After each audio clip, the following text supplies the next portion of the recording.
Hi, Jarrod. Hello. Haven't seen you in a while. How you doing? I'm doing great. Welcome, everybody. We are trying some new technology and it's giving us some great mindfulness practice this morning. But we are super excited to be here. Thank you so much if you're just joining us. If you're new to Prasada, I want to introduce myself. I'm Dommert. I am one of the founders and partner at Prasada. And I am here today with Jarrod Matteson. Welcome, Jarrod.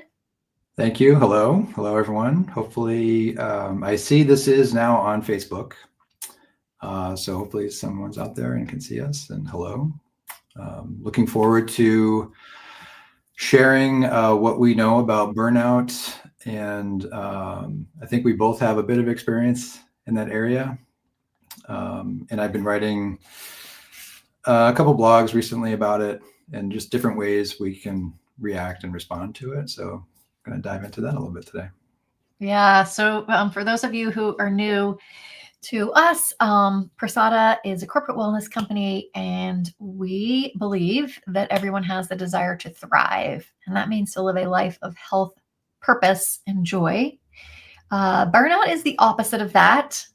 And I I was an architect in my first professional life and did that for a while, ran an architecture practice for over a dozen years. And Jarrod comes from the legal industry. And so, as we've been really diving into this topic of burnout, really more recently again, we're really looking for ways that we can really help empower people who, when they find themselves in burnout, and also specifically, we don't all burn out in the same exact way. So let's start with I love definitions. I'm a bit of a wordy, bit of a geek. There is a definition of burnout from the World Health Organization. And so what they say is that burnout is a syndrome conceptualized as resulting from chronic workplace stress that has not been successfully managed, characterized by three dimensions. Now, I already disagree with them because I don't think that you can only have burnout from workplace stress, but I think that is what happens in the majority, that we're doing something that is our taking up the many hours of our day. So the three dimensions, though, that show up with burnout are emotional exhaustion. Have you guys ever felt that? That just getting to the end of the day, feeling depleted, drained mentally, physically. And it's really about that prolonged stress. We've all had stress and then for a particular project and then it ends, but burnout is really that extended period of stress. That cynicism or depersonalization.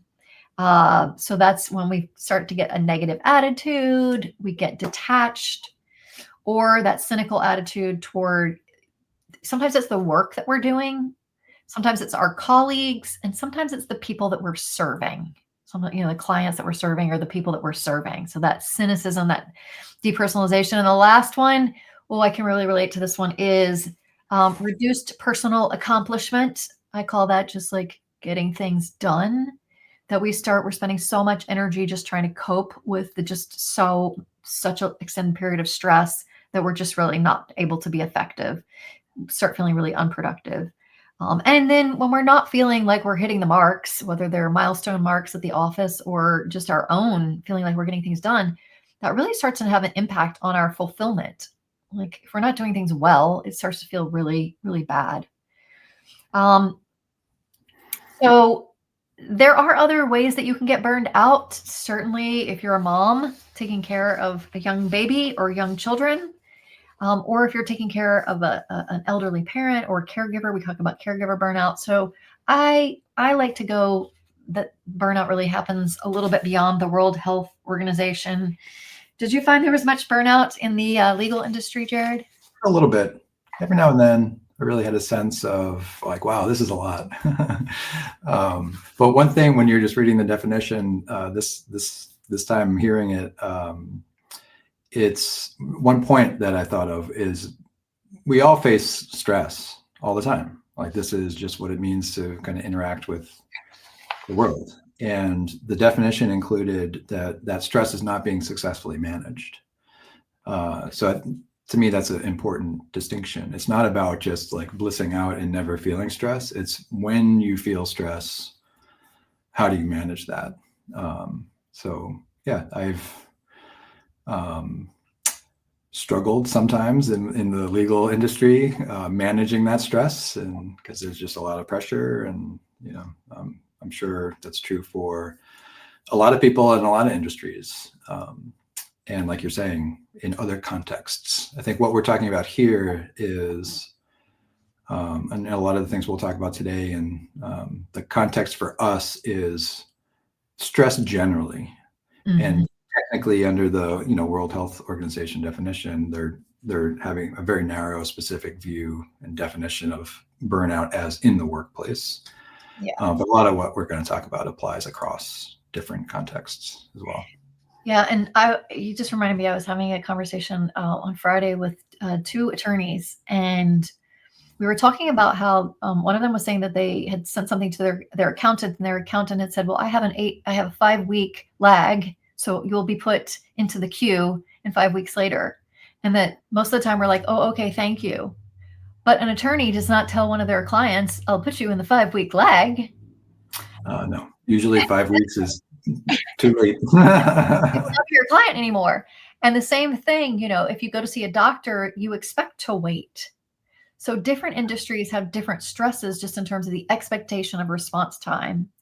And then even if you think about like a teacher or an educator, they have stresses different times of the year. They have the summer off. Or if you think about like the times of the year, like accountants certainly have more stress at certain times of the year when they're putting in taxes. So that's another element to sort of really understand your particular industry. I wanted to share a few of the statistics just related to burnout. When I did a search recently, it says 44% of US employees report feeling burned out at work, with 45% feeling emotionally drained and 51 feeling used up by the end of the work day. So that's kind of the statistics of that's, almost half of all people saying that it's the stress is so bad that they feel that emotional exhaustion. And then the risk level, this was from a Mercer report, reported that 80% of employees are at risk for burnout this year. So we're sort of seeing that rise. So we really, really do need strategies. 3 in 5 workers report burnout. And this was also just revealing to me. Millennials, which are age 28 to 43, experience the highest rate of burnouts at 66%. Gen X's are at 55%, and baby boomers are at 39%. And when you think about, a lot of people 28 to 43 are in those young kid ages where you're already taxed with your physical capacity, just with sleep and those kinds of things.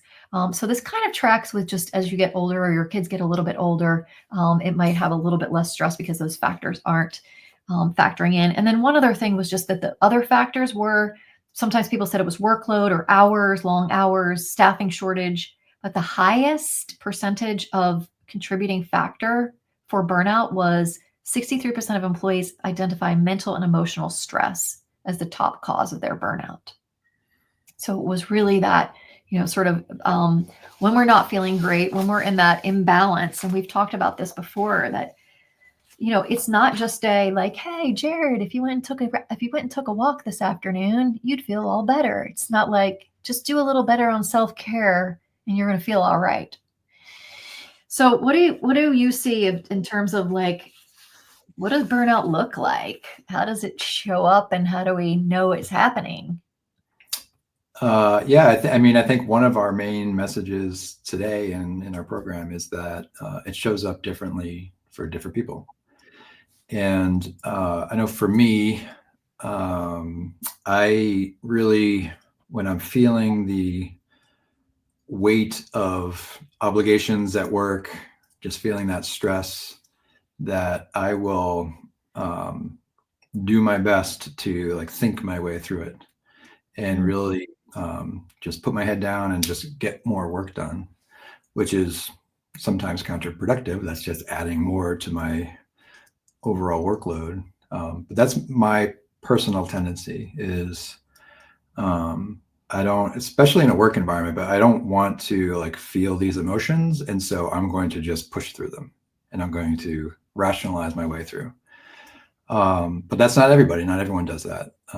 Others, when they're feeling the stress of work, they might be a little bit more obviously irritated by it or like more explosive, and really you can really sense their emotions a lot more. Someone looking at me is just like, oh, he's a hard worker. You know, you might not realize that what I'm like carrying inside, but for others, it's maybe a little bit more obvious. And others might react a different way. What's your go-to strategy? I have been called a defiant optimist. So sometimes I will overuse the positive thinking. Like, no, there's got to be an opportunity in here. There's a silver lining. We're going to all get through it. And, that can be really helpful sometimes in the right small doses, but it can also be really harmful because it's really not addressing my own stress. I think a lot of times I don't want to show vulnerability, or when you're a leader, like, I don't want to show that, like, this is something that we should be really concerned about. So it's just putting on that happy face and kind of moving on. And I think a bit of it's the mom responsibility. Like, the mom needs to be leading the way here as the happy camper. So that's one of my responses. Should we jump into our assessment here? Because this is, I think, just so valuable. I loved how you've developed this way for us to get closer to just the first thing is, how are we reacting so that we can recognize patterns? Let's see if I can get this on stage. Okay. Let's move the slides back to the original for you. So yeah, we came up with this burnout style assessment. We do this in some of our programs and wanted to give a little taste here. So we've been kind of hinting at this, but there really are different ways that we all respond to burnout. And we've identified 3 different general categories that people often fall in. And so what I'm going to do here for the assessment is we'll put up a group of statements for each of those 3 styles of responding to burnout. And I'll just read through them and just see if any one of these groups resonates more than the others. You might see a little bit of yourself in each of them, but it's likely that one is your kind of go-to strategy. So I'll just read through them. So let's show the first group. So each of these 3, I'll read these 3 statements. These are things that someone with this type of this style of response, these are things that they might say. So things like, I become emotionally intense, seeking validation or reassurance from others. Or I feel overwhelmed by emotions, but don't always know how to regulate them. Or I express my frustrations outwardly or blame external factors. So that's one category. The second category, if you fall in this group, you might say things like, I try to stay positive and push through instead of addressing my stress. Or I often downplay my struggles and prioritize keeping the peace. Or I distract myself from stress by focusing on helping others instead of dealing with burnout directly. And then the third group, you might say things like, I focus on problem solving instead of my emotions. Or I believe that staying in control and maintaining efficiency is the best way to handle burnout. Or if I'm feeling exhausted, I still hold myself to high standards and struggle to let myself rest. So again, these are each of 3 different styles of responding that we've identified, and it's likely that one of these groups resonates more for you than the others. I think I've already revealed that the third one is where I squarely fall. Just fixing the problem, kind of ignoring my emotions, and just kind of pushing forward. It sounds like you might be in the middle, Alice. I'm in the middle, but I will definitely get to the first one, and maybe I'll do the little reveal now. Also, whenever we first looked at these statements, there might have been one of these statements that you just felt like, oh, yeah, like you feel a little like sting of shame, like, oh, I do that. So if that happened for you, it's okay. If we all, this is part of a process of, once we can kind of start to recognize what the patterns are, then we can get much closer with the right tools to use to both recognize when it's happening. And then once we do get to a point where we're in it, we can help make our way out of it. Yeah, so these are the names that we've given. So that first group is the reactive group. So it's this, external, more obvious version of responding to burnout. This outward motion, really seeking validation, like looking for some kind of response from others. That the second one is the avoidant, and it's really this desire to stay positive. And so it's a certain way of not dealing with emotions by just kind of putting on that, fake smile like the woman in the picture here. And then the third is the intellectualized. So again, it's a way of not dealing with the emotion of the stress, slightly different from the avoidant in that we're going to just think our way through the emotion, think our way through the stress and the burnout. So these are, should I reveal where we got these? Sure. So these are my favorite go-to framework is the Enneagram. And so the Enneagram is a personality typing system. And this is one mere aspect of that whole system, which are called the harmonic groups. So the Enneagram describes 9 different personality types, and you can group those 9 personality types into these 3 buckets. That grouping is what's called the harmonic group, and the harmonic groups tend to show us. It's called our coping strategy. It's how, depending on our type and which category we fall into, this is how we cope or deal with not getting our needs met or not getting what we want in some way. And so burnout is a classic situation where that's likely to happen. Like you're just under the stress in a work situation and you're just you're not getting what you need. And so you're going to start reacting in these ways. So yeah, that's So do you think that any of these are particular for men or women? Did they go about? I mean, it's in theory, no.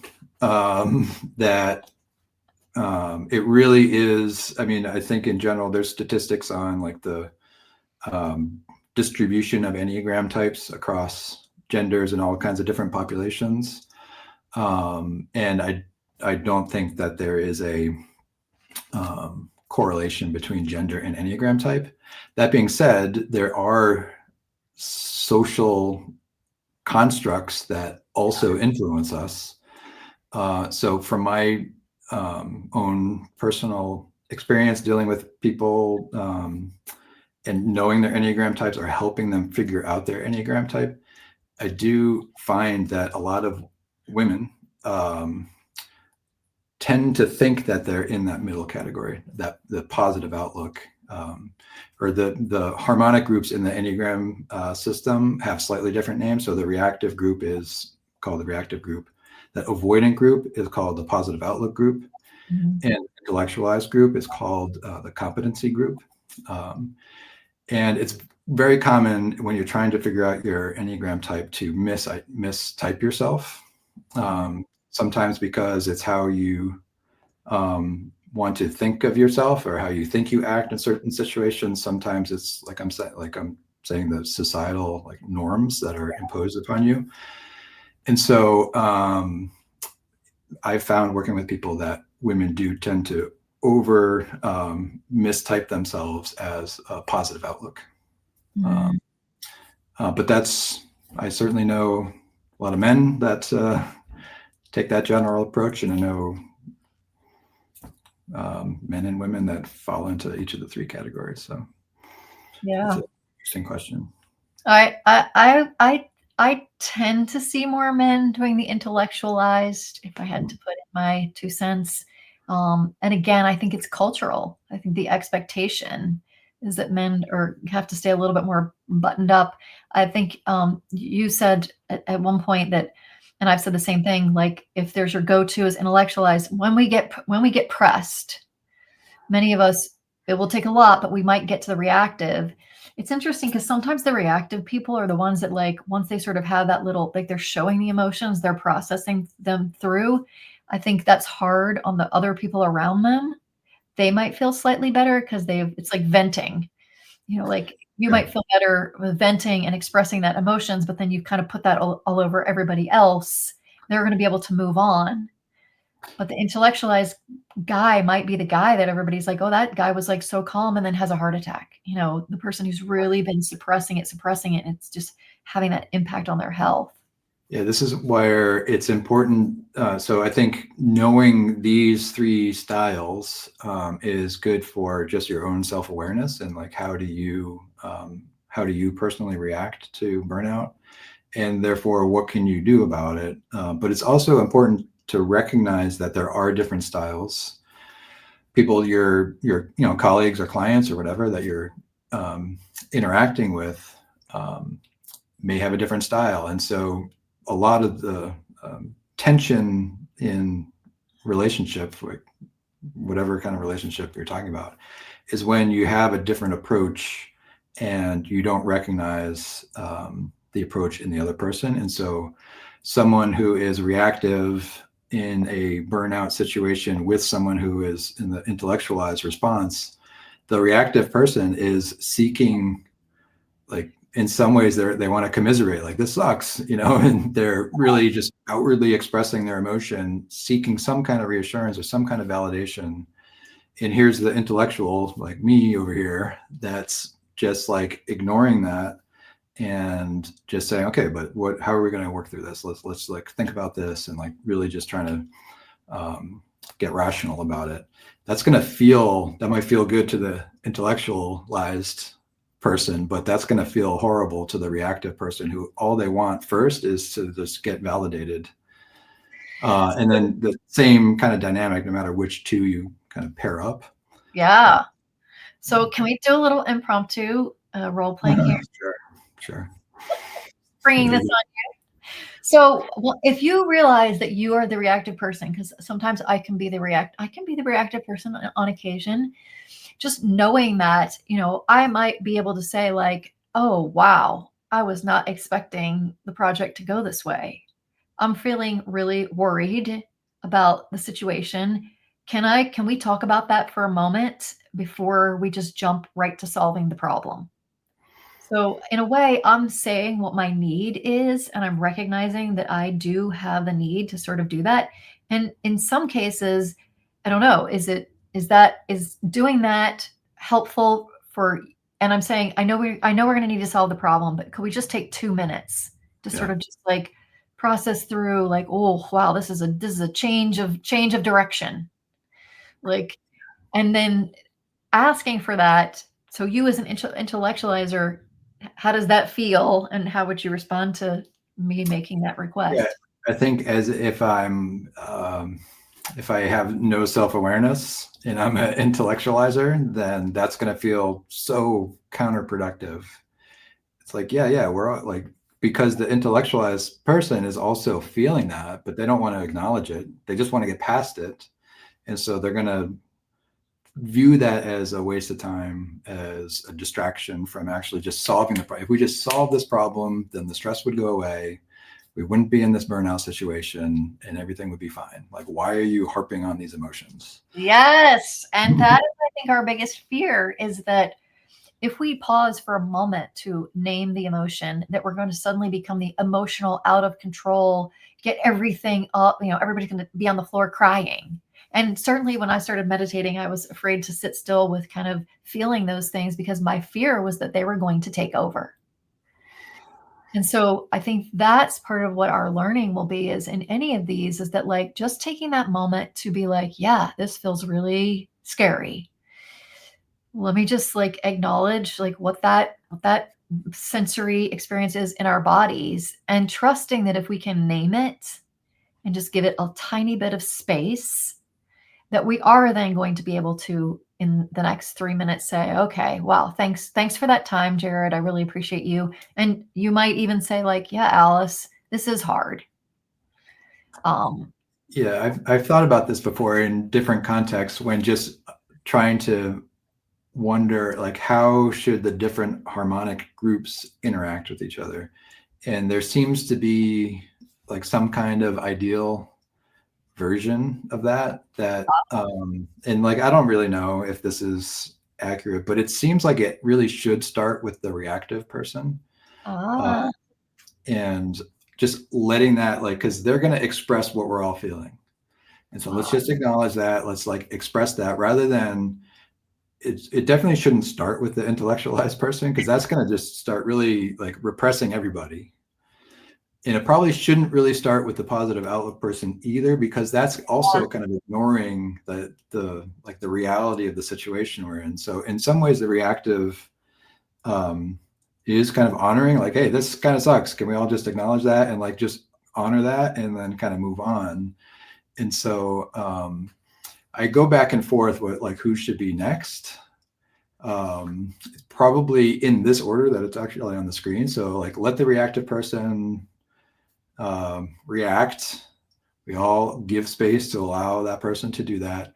Now the avoidant cheerleader comes in and be like, okay, we got that out of our system. We can do this. And like brings everybody back up, and brings in that positive attitude to like revitalize us. And now the intellectualizer comes in and like, okay, how do we move forward? How do we actually work our way through this? That seems to be probably pretty good.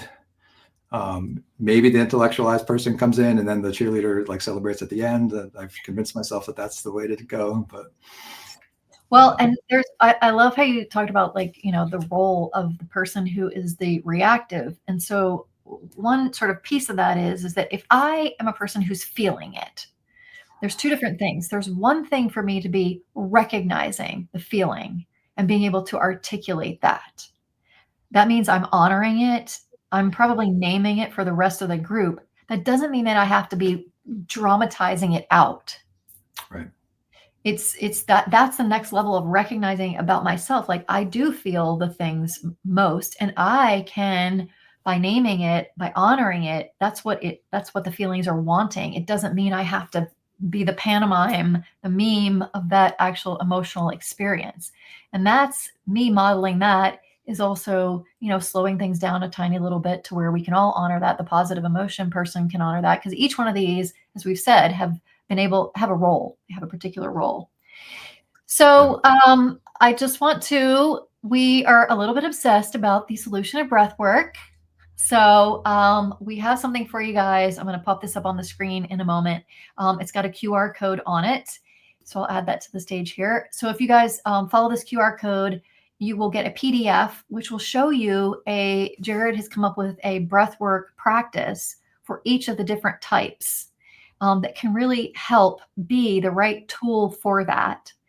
And also, Jarrod, you want to tell about, you've been writing about that in the last couple of blogs. Yeah. So I'm expounding upon each of these a little bit in more depth in our recent blog posts. Last week, I did the intellectualized response because that one was the nearest and dearest to my heart. This week, which one did we post? Oh, the avoidant, the positive outlook. Yes. And then next week, I'll talk a little bit about the reactive. But for each of them in those blogs, I was just sort of thinking through, okay, how is this showing up for that kind of person? How is the burnout showing up for them? And what are some particular breathwork practices that they can implement to try to bring them out of whatever state they're in into a more regulated state, so that now they can do what we're saying, if we're working with others, and like really kind of bring the energy of like the reactive type, really I like what you were just saying. You can be quote like literally reactive, which is not necessarily good, or you can use the energy of that desire to kind of be outward to help everyone, yourself and everyone around you, to inform everyone of like what's happening. And so each of the types can do that. But anyway, so all of this is about moving from reaction to responding. And so using particular breathwork practices can kind of help you get into that, into a more rest and digest versus fight or flight state of being. Yeah, I love that. And so stay tuned. Next month in our Prasada Talks, we're going to be building on our conversation around breath work. And I've been really thinking about, why breath work? And breath work is really, it is the best way for us to balance and rebalance mind, body, to feel better.